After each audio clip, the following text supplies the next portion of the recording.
शिवपुराण श्री रुद्र संहिता तृतीय खंड 45वां अध्याय। शिव का सुंदर व दिव्य स्वरूप दर्शन।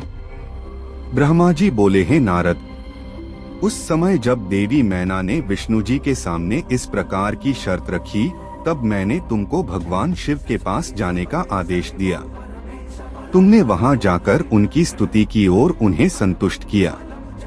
तब तुम्हारी बात मानकर तथा देवताओं का कार्य सिद्ध करने की इच्छा से भगवान शिव ने प्रसन्नतापूर्वक अद्भुत, उत्तम और दिव्य रूप धारण कर लिया। उस समय भगवान शिव कामदेव से अधिक रूपवान लग रहे थे। उनके सुंदर रूप लावण्य को देखकर तुम प्रसन्न होते हुए तुरंत देवी मैना के पास उन्हें यह शुभ समाचार देने के लिए चले गए।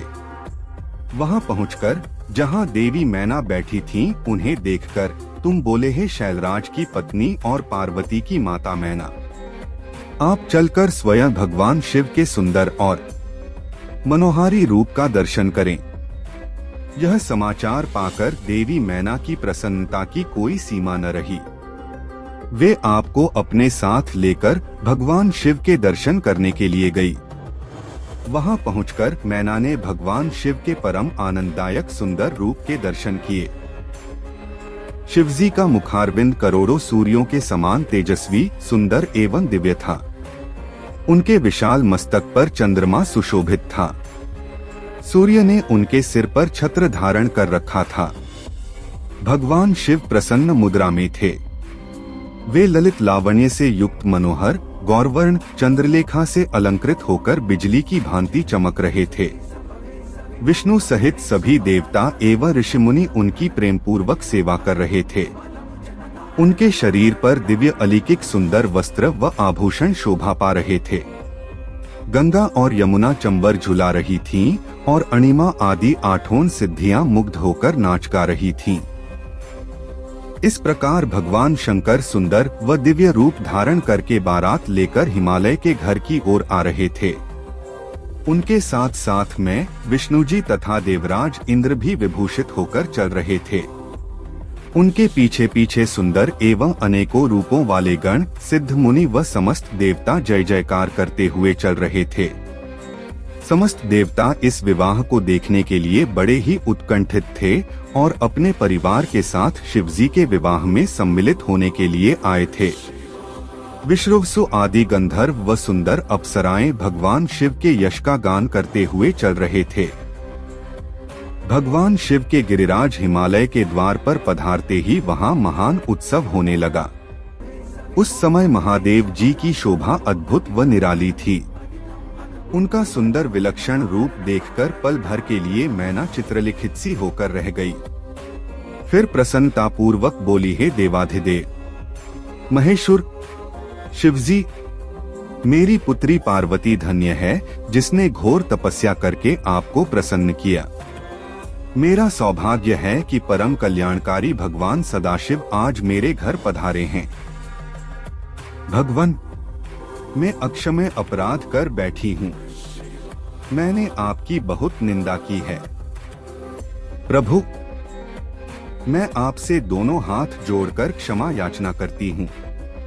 कृपा कर मेरी भूल क्षमा करें और मुझ पर प्रसन्न हो जाएं।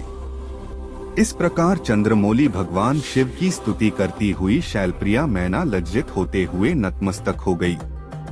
उस समय पुरवासिनी स्त्रियां सभी घर के कामों को छोड़कर बाहर आकर भगवान शिव के दर्शन की लालसा लेकर उन्हें देखने का प्रयत्न करने लगी। चक्की पीसने वाली ने चक्की छोड़ दी। पति की सेवा में लगी हुई पत्नी पति की सेवा छोड़कर भाग गई। कोई तो दूध पीते हुए बच्चे को छोड़कर भाग आई। इस प्रकार सभी अपने अपने आवश्यक कार्यों को छोड़कर भगवान शिव के दर्शन के लिए दौड़ आई थीं। भगवान शिव के मनोहर रूप के दर्शन करके सब मोहित हो गईं। तब सहर्ष शिवजी की सुंदर मूर्ति को अपने मन मंदिर में धारण करके वे बोली, सखियो, हम सबके अहोभाग्य हैं। हिमालय नगरी में रहने वाले नर नारियों के नेत्र आज भगवान शिव के दिव्य स्वरूप का दर्शन करके सफल हो गए हैं। आज निश्चय ही हमने संसार की हर विषय वस्तु को पा लिया है। शिव स्वरूप का दर्शन करने मात्र से ही हमारे सारे पाप नष्ट हो गए हैं। उनकी छवि सर्वथा सब क्लेशों व दुखों का नाश करने वाली है। आज उन्हें साक्षात सामने देखकर हमारा जीवन सफल हो गया है। पार्वती ने उत्तम तपस्या द्वारा भगवान शिव को पाकर अपने साथ साथ हम सबका भी जीवन सार्थक कर दिया है। हे पार्वती, तुम निश्चय ही धन्य हो। तुम परब्रह्म परमेश्वर भगवान शिव की अर्धांगिनी बनकर इस जगत को सुशोभित करोगी। यदि विधाता पार्वती शिव का इस प्रकार मेल न कराते तो निश्चय ही उनका सारा परिश्रम निष्फल हो जाता। आज शिव शिवा की इस युगल जोड़ी को साथ देखकर हमारे सारे कार्य सार्थक हो गए हैं। आज वाकई हम सब इनके उत्तम दर्शनों से धन्य हो गए हैं। इस प्रकार कहकर वे पूर्वासिनी स्त्रियां अक्षत, कुमकुम और चंदन से शिवजी का पूजन करने लगीं तथा प्रसन्नता पूर्वक उन पर खीलों की वर्षा करने लगीं। वे स्त्रियां देवी मेना के पास खड़ी होकर उनके भाग्य और कुल की सराहना करने लगीं। उनके मुख से इस प्रकार शुभ व मंगलकारी बातें सुनकर सभी देवताओं को बहुत प्रसन्नता हुई।